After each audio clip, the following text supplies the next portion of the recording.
Hi folks, so I have a 2006 fifth wheel trailer. It's 17 years old, but she's still a good rig. They made them more solid back then than they do now. They don't construct them very good. But anyway, I'm in the process of refurbishing it. I kind of went through it with a fine-tooth comb. And if you have an older rig, you should do this. You can do this. You can do this yourself if you have some hand skills and some thinking skills. Take your time. Anyway, so I had a couple of patches that I had to put in the roof, and I'll talk about that in a second video. So I'll just kind of make this quick. This is kind of part one. So I'm going to flip this camera around and kind of show you what I did and what you can do too. Okay, I'll try this. Okay, so I'm going to back up a little bit. She's like I said, it's an older rig, but you know, things cost a lot of money these days, and I got it looking pretty tidy for a 2006. But so basically what I've done, I've gone around everything. So I scraped off all the old silicone around all these doors, and you want to do that with a plastic knife, like a plastic kind of like a spackle, like a spackle knife, or something you'd use for drywall, but a plastic one. Don't use metal because you'll scrape everything up. Just take that, scrape your old stuff off, clean it all up with mineral spirits, and then put your new stuff on. Okay, now on any trim that I didn't have to take off, I didn't take off. But what I did with this here trim here, I took all the old screws out and I replaced them with stainless steel ones.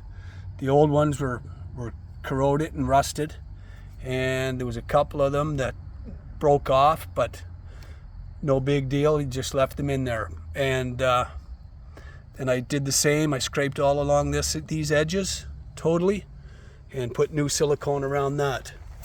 Same as all these entrance ways for my plug. I took all the old screws out, replaced them with stainless steel. I went one size bigger with some of them because the old holes, they got rusty with the old crappy screws they use, and so I think they had number 10s in there, and I went with 12s, or 8s, and I went with 10s. Whatever situation it was, I went one size bigger. Same thing, scraped all the silicone off, everything.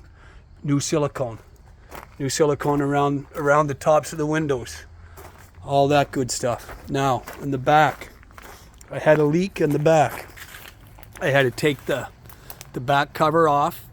I took all the lights out, took the corners off, the edging, and I got new edging. It wasn't expensive, 20 bucks a length. So anyway, I did all that. I had to peel this back and fix some stuff in behind it. And in behind my corners, I put flashing tape. Then on top of that flashing tape, underneath the trim piece, I put butyl tape. And then along the edges again, I came on down the edges with all new silicone. So I got triple protection. Okay, folks? Like I said, you can do this yourself. I'm going to back up a little bit again.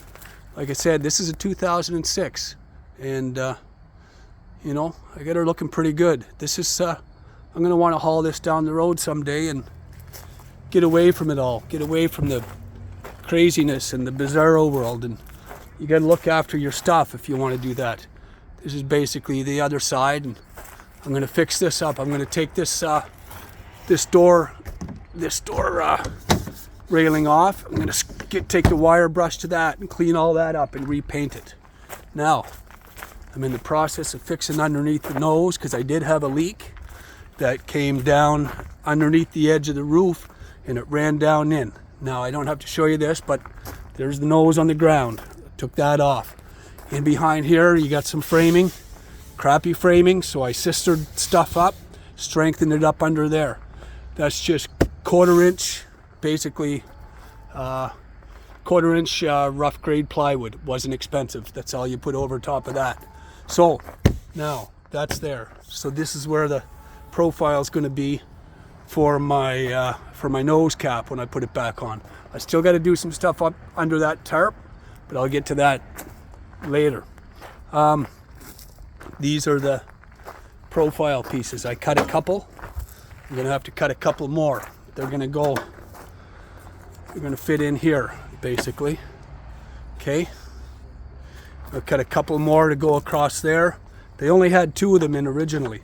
So when you go at a project like this, folks, I'll tell you what, you're going to fix it better than it was done at the manufacturer. I can guarantee you that, because some of the manufacturing techniques they use for these, pretty crazy, pretty stupid actually. It's almost like they build them backwards. They have stuff underlapping instead of overlapping. Now, when I do this, it's going to be done right.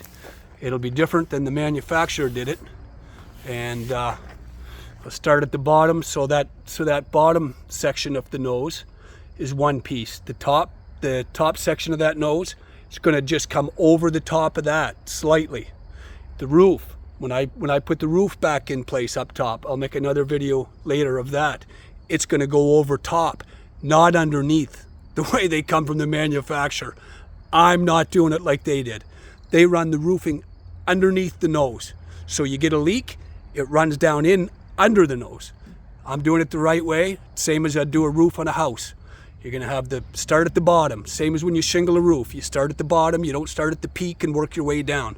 So the bottom piece is on, the next piece is going to overlap that a little bit, then my roof is going to overlap that a little bit. That way water runs down over the second piece, over the last piece, and down onto the ground. Done.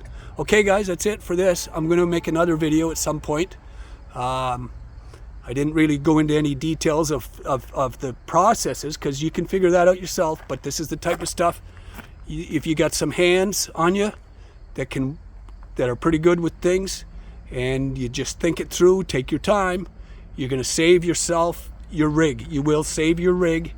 This here rig of mine is 17 years old, and it's going to do me another 17 years.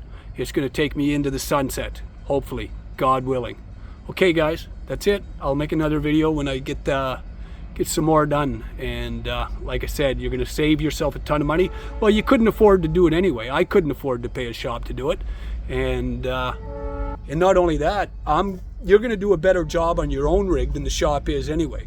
Not only for the fact that you care more, it's your hands, it's your money, it's your rig, but you're probably going to think things through like I'm doing, and you're going to put it back together in a better way than what they would do. And yeah, that's it guys, gals. Hope this was an interesting video and helpful for some people, and maybe inspire you to fix your rig up. I'll do a part 2 maybe, and a part 3 once I get her totally back together. Okay, have a great day. Don't sweat the small stuff.